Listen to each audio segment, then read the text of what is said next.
नमस्ते दोस्तों, जोहार। दोस्तों, आज बात करने वाले उस शख्स के बारे में जिनके बारे में आज से 4-5 साल पहले तक कोई जानता तक नहीं था, लेकिन आज झारखंड के लाखों लोगों के दिलों में वो राज करता है। लाखों लोग उनसे जुड़ चुके हैं और लाखों लोगों का ये सपना है कि वो झारखंड का अगला मुख्यमंत्री बने। तो क्या जयराम महतो बन पाएंगे झारखंड का अगला मुख्यमंत्री? जिस प्रकार सोशल मीडिया में वो फेमस है और जिस प्रकार उसका भाषण देने का अंदाज है, ठीक है, कह सकते हैं बहुत सारे लोग ये चाहते हैं झारखंड में कि अगला मुख्यमंत्री ना जेएमएम से बने, ना भाजपा से बने, ना किसी और पार्टी से। वो लोग सपना देख रहे हैं, वो लोग चाहते हैं कि अगला मुख्यमंत्री बने सबसे युवा मुख्यमंत्री जो है जयराम महतो। तो क्या ये सही हो पाएगा? क्या सच हो पाएगा? चलिए सारा आंकड़ा पर आज बात करेंगे। आंकड़े क्या कहते हैं? क्या झारखंड की जनता जयराम महतो को मुख्यमंत्री कुर्सी तक पहुंचा पाएगी या फिर ये सपना ही रह जाएगा? सब कुछ हम डिटेल में बताएंगे, हर एक आंकड़े पर बात करेंगे। जयराम महतो जी कितने सीटों से चुनाव लड़ रहे हैं उस पर बात करेंगे, कौन कौन सा हॉट सीट इस पर भी बात करेंगे। सब पर चैनल को सब्सक्राइब जरूर कर लीजिए चुनाव से संबंधित और इंटरेस्टिंग वीडियो देखने के लिए। चलिए इस वीडियो को शुरू करते हैं और बात करते हैं जो विधानसभा चुनाव झारखंड में 2024 में होने वाला है, इनका अगला मुख्यमंत्री यानी मुख्यमंत्री का ताज किनके सर पर सजेगा? वो जयराम महतो होंगे या हेमंत सोरेन जी होंगे या फिर भाजपा का कोई नेता? चलिए देखते हैं कौन बनेंगे अगला मुख्यमंत्री। लेकिन मुख्यमंत्री बनने से पहले जयराम महतो मुख्यमंत्री बने या ना बने ये तो आप लोगों पर डिपेंड करता है, ठीक है।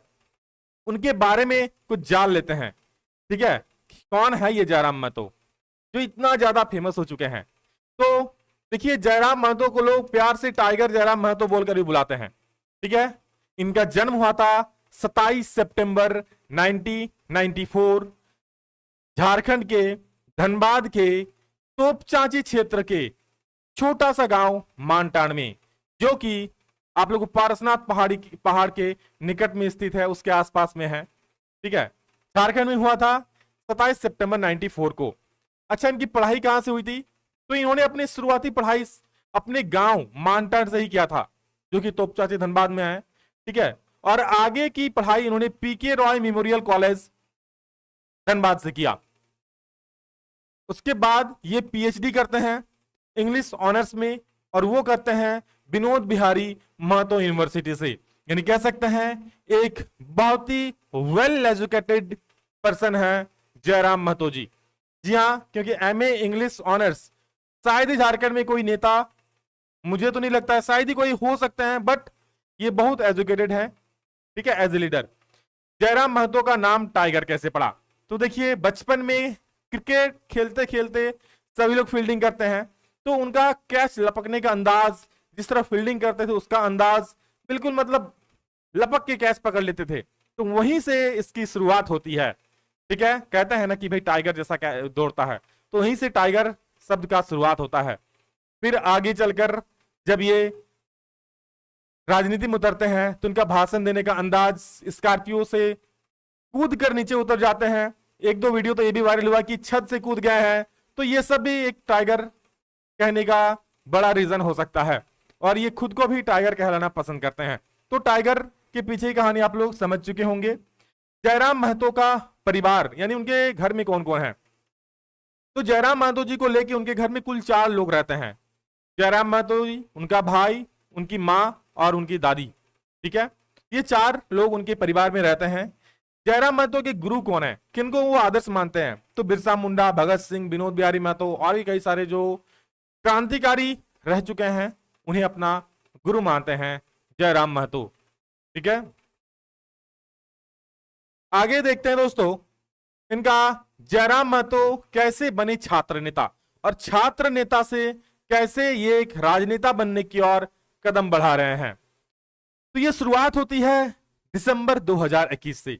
जी हाँ, दिसंबर 2021 का वो वक्त जब सरकार एक अधिसूचना जारी करती है। कौन सी अधिसूचना? उस वक्त जितने सारे सरकारी एग्जाम हो रहे तो होते झारखंड में, ठीक है, 11 जिलों में, झारखंड राज्य के 11 जिलों में राज्य स्तरीय परीक्षा, जितने सारी सरकार परीक्षाएं निकालती है, ठीक है, उसमें झारखंड की बाहरी भाषा हो, जैसे कि भोजपुर, ये सब बिहार का भाषा है, मगही और अंगिका को क्षेत्रीय भाषाओं की सूची में रखा जाता है। ठीक है, यहीं से इनका नेता बनने की कहानी शुरू होती है। बड़ा ही इंटरेस्टिंग है, सुनो जरा। ठीक है, जब 11 जिलों में, जिसमें धनबाद बोकारो भी शामिल था, अच्छी जयराम महतो जी धनबाद से रहते हैं, ठीक है, तो सरकार ने 11 जिलों में भोजपुर, मगही, अंगिका को क्षेत्रीय भाषा, यानी धनबाद का क्षेत्रीय भाषा, बोकारो का क्षेत्रीय भाषा, ये सब घोषित, मतलब लोकल में ये सब भाषा घोषित कर दिया जाता है। ये सब झारखंडी भाषा नहीं है। यहीं से विरोध का स्वर उठना शुरू होता है। ठीक है, आंदोलन शुरू होता है और इस आंदोलन का नाम भाषा आंदोलन रखा जाता है। फिर बाद में अलग बदल बदल कर और चीज होता है। ठीक है, आंदोलन शुरू हुआ, जिसके कारण झारखंड के लाखों युवाएं इस आंदोलन में भाग लेते हैं और उन्हीं युवाओं में से एक था जयराम महतो। जी हाँ, जैसे हम लोग, आप लोग इस आंदोलन में भाग लिए थे, इस भाषा आंदोलन में, उसी प्रकार जयराम महतो भी अपनी भागीदारी इसमें निभा रहे थे। लेकिन उनका जो लीडरशिप की जो उसमें क्वालिटी था, जो भाषण देने का शैली था, जो उनके अंदर ज्ञान भरा हुआ था, ये उन्हें भीड़ से अलग खड़ा करता है। और लोगों को एक नेतृत्व जो क्षमता होता है, लीडरशिप की जो भावना होती है, ये उन्हें भीड़ से अलग खड़ा करता है। और धीरे धीरे उनका भाषण पूरा सोशल मीडिया के थ्रू प्रचलित हो जाता है। लोग उनसे प्यार करने लगते हैं, लोग उनके भाषण को सुनने लगते हैं। ठीक है, और इस प्रकार वो धीरे धीरे पूरे झारखंड में फैलने लगते हैं, जो धनबाद बोकारो शुरू होकर पूरे झारखंड में फैल जाते हैं। तो यहां पर इस आंदोलन को नेतृत्व देने के लिए जयराम महतो जी धीरे धीरे आगे आने लगते हैं। और यहां होने के बाद, अब इसके बाद कई जगह प्रदर्शन होता है, विरोध होता है। ठीक है, और इसका नेतृत्व कौन करते हैं? फिर टाइगर जयराम महतो जी करते हैं। उसके बाद इन्होंने अपना पार्टी, ठीक है, JBKSS नाम से बनाया। ठीक है, उसके बाद इसका नाम बदल करके फिर JLKM रखा जाता है, झारखंड लोकतांत्रिक क्रांतिकारी मोर्चा। चलिए, ये तो उनका था अपना परिचय। अब क्या झारखंड की जनता झारखंड को सबसे कम उम्र का CM दे पाएंगे, सबसे कम उम्र का मुख्यमंत्री दे पाएंगे? अगर ऐसा होगा तो बड़ा ही दिलचस्प कहानी होगा। ठीक है, लेकिन इस कहानी में कई पेच भी है। चलिए हर एक चीज को देखते हैं। झारखंड विधानसभा चुनाव में कौन मुख्यमंत्री बनेगा, इससे पहले मुख्यमंत्री बनने की गणित को हमें समझना पड़ेगा। झारखंड में टोटल जो विधानसभा सीट है 81 विधानसभा सीट है, आपको पता ही होगा। और मुख्यमंत्री उन्हीं के पार्टी से बनेगा जिनको बहुमत प्राप्त होता है, यानी कि कह सकते हैं जिनको 41 सीट प्राप्त होगा, यानी जो 41 सीटों पर जीत कर दर्ज करेगा, या फिर गठबंधन सरकार मिलकर भी, मतलब 41 सीट, 41 विधायकों का यहां पर साथ चाहिए, तभी वो मुख्यमंत्री बन सकते हैं। ठीक है, जिसमें से मेन जो फोकस है बता दूं, यहां पर SC सीट 28 है, जो SC के लिए रिजर्व है, ST के लिए 9 सीट रिजर्व है, जनरल और OBC के लिए 44 सीट रिजर्व है। यहीं पर मेन खेला होने वाला है। यहीं पर मेन SC सीट जो 28 सीट है, यहां पर मेन खेला होने वाला है। जी हां, आप लोग देख सकते हैं जो पिछले बार का चुनावी परिणाम था, क्योंकि यही जो सीट होता है ना, यही मेनली आप लोगों का कौन मुख्यमंत्री बनेगा या नहीं बनेगा, यही सीट डिसाइड कर देगा। यहां पर दोस्तों ST का ये होगा ST, ठीक है, ये ST सीट होगा 28, और SC सीट जो होगा ना SC, ये SC सीट 9 होगा। ठीक है, यहां पर थोड़ा सा सुधार करने की जरूरत है, गलती से प्रिंट हो गया था। ST सीट टोटल झारखंड में 9 है और इन्हीं पर पूरा डिपेंड करता है। देखिए ST सीट जो 28 है, ठीक है, आप लोग ST सीट 28 है, तो ST सीट जो 28 सीट है, इसमें से जो पिछले बार का जो चुनाव परिणाम था, इसमें JMM को उसमें से 19 सीट मिला था और कांग्रेस को 9 सीट, यानी कह सकते हैं अकेले जो इंडिया गठबंधन की सरकार है, जो हेमंत सोरेन जी की सरकार है, अकेले 28 में से 26 सीट लाया था ST सीट। समझ सकते हो, 28 में से 26 और उन्हीं की सरकार बनी थी, और भाजपा यहां पर सिर्फ 2 सीट ला पाए थे। तो यहां पर सबसे बड़ी चीज यहीं पर फैक्टर करेगा कि कौन मुख्यमंत्री बनेगा। और आपको पता है जयराम महतो जी है, ऐसे तो पूरे झारखंड में फेमस है, लेकिन सबसे ज्यादा कुर्मी जाति में फेमस है, सबसे ज्यादा उनको सपोर्ट जो मिलता है कुर्मी जाति का मिलता है। ठीक है, तो अगर जयराम महतो झारखंड विधानसभा चुनाव में अपनी पकड़ मजबूत करना चाहते हैं, तो उन्हें इस सीट पर बहुत ज्यादा दम लगाना होगा। ठीक है, बहुत ज्यादा दम लगाना होगा। और अगर ये सीट वो अपने पक्ष में कर पाते हैं तो कह सकते हैं एक बड़ा खेला होने वाला झारखंड में, क्योंकि ये एसटी सीट इस प्रकार से जेएमएम के खाते में मैक्सिमम सीटें जाती है।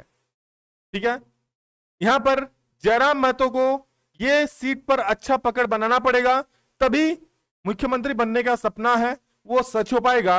और सिर्फ यही नहीं है, इस पे भी डिपेंड करता है कि जयराम महतो की पार्टी जो जेएलकेएम है कितने सीटों पर चुनाव लड़ती है।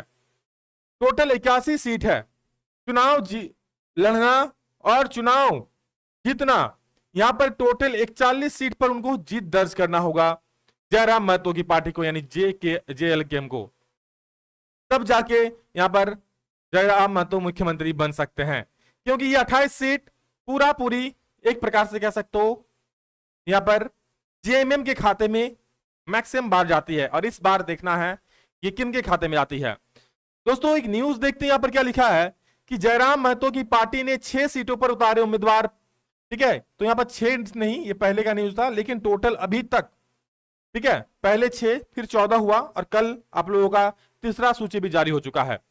देखिए, झारखंड लोकतांत्रिक क्रांतिकारी मोर्चा जेएलकेएम ने घोषणा की है कि वे राज्य की 81 विधानसभा सीटों में से 69, ध्यान दीजिएगा 69, 69 सीटों पर चुनाव लड़ेगा। 69 में से 41 सीट जीत दर्ज करना एक बहुत बड़ा चुनौती होगा। बहुत बड़ा मतलब बहुत ही बड़ा चुनौती। यहां पर टोटल सीट में से, क्योंकि टोटल 81 सीट है, उनमें से 41 सीट लगभग 50% सीट है, और 69 सीटों में से 41 सीट लाना यह बहुत बड़ा टफ चैलेंज होगा जयराम महतो के लिए। आगे देखिए क्या लिखा है, पहली सूची में 6 प्रत्याशियों के नाम तय कर दिए गए हैं। जेएलकेएम के राष्ट्रीय अध्यक्ष जयराम महतो ने कहा कि वे स्वयं 2 सीटों से चुनाव लड़ेंगे, जो कि पहला सीट डुमरी से फाइनल हो चुका है, दूसरा सीट अभी ऐलान करना बाकी है, और किसी के साथ गठबंधन नहीं करेंगे। तो देखो, अगर गठबंधन नहीं करेंगे जयराम महतो जी, मान ली कुछ सीटें जीतती है, चलो हम मान लेते हैं 69 सीटें पर चुनाव लड़ रहे हैं, मान ले इनमें से 35 सीटें ही जीत जाते हैं जयराम महतो जी, फिर भी इनको सरकार बनाने के लिए और 6 सीट का जरूरत होगा, 6 विधायक का जरूरत, तब जाके 41 पूरा होगा, तब जाके अपने सरकार बनाएंगे। ऐसे में दोस्तों कोई विधायक अगर उनके पास आते हैं तो बढ़िया बात है। और यहां भी देखना पड़ेगा 69 में से वो कितना, मैंने तो एक अंदाजे में बताया कि 35 जीतेंगे, यहां भी देखना पड़ेगा कि 69 में से कितने सीटें जीत पाते हैं। और 69 कहे, लेकिन 69 अभी तक फाइनल नहीं हुआ है, अभी आप लोग का 28 के आसपास यहां पर प्रत्याशी घोषित किए गए हैं चुनाव के लिए। ठीक है, जिसका आज से नामांकन प्रारंभ हो गया है। तो कितने, सबसे पहली बात, कितने सीटों पर जयराम महतो चुनाव लड़ते हैं इस पर, उसके बाद उनमें से कितने सीटें जीतते हैं, सबसे मेन रोल यहीं पर होगा। ठीक है, कि सरकार किसकी बनेगी। उसके बाद देख सकते हैं ये आप लोग, कल ही ये लिस्ट जारी हुआ है। ठीक है, कल 8 विधानसभा का लिस्ट जारी हुआ है। यहाँ पर जो सिल्ली से लड़ने वाले हैं, रांची से देवेंद्रनाथ महतो, जहां से सुदेश महतो जी लड़ने वाले, तो यहाँ पर एक बहुत ही कड़ा कांटों का मुकाबला होने वाला है। और देवेंद्रनाथ महतो ने जो आप लोग का लोकसभा चुनाव था उसमें अपना उपस्थिति दर्ज करा दिया था और सबको दिखा भी दिया था कि जेएलकेएम पार्टी का किस प्रकार से कितना दम है। तो बहुत सारी चीजों पर यहां पर आप लोग हम बता दिए कि किस किस पर निर्भर करता है, जिसमें सबसे पहला एसटी सीट। तो जयराम महतो जिस प्रकार से कुर्मी में फेमस है, कुर्मी जाति में फेमस, उसी प्रकार उनको बाकी जातियों को भी साथ में लेकर चलना होगा और हर एक जाति में यहां पर उनको अपना प्रभाव छोड़ना होगा। क्योंकि अगर ये सीट हाथ से निकलते हैं जिन भी पार्टी से, चाहे वो जेएलकेएम हो, चाहे बीजेपी हो, चाहे कांग्रेस हो, चाहे जेएमएम, जो भी पार्टी से अगर ये सीटें हाथ से निकलती है तो सरकार वहां पर बनना एक बहुत ही मुश्किल चीज हो जाएगा। ठीक है, तो उनको ये सोच करके देखना होगा, ये इस पर थोड़ा सोच विचार करना होगा कि ये सीट कैसे उनके खाते में आए, क्या क्या उनके लिए करना पड़ेगा, उन्हें करना होगा। यहाँ पर सारी चीजें आपके सामने हम रख दिए हैं। आप लोग क्या कहते हैं, क्या झारखंड में अगला मुख्यमंत्री कौन बनेगा? क्या यहाँ पर इतिहास जयराम महतो बना पाएंगे? कमेंट में अपनी राय जरूर दीजिए और इसी प्रकार चुनाव संबंधित और अच्छे इंटरेस्टिंग वीडियो देखने के लिए चैनल को सब्सक्राइब जरूर कर लीजिए। इस वीडियो में इतना ही, मिलेंगे नेक्स्ट वीडियो में जल्द ही, तब तक के लिए जय हिंद, वंदे मातरम।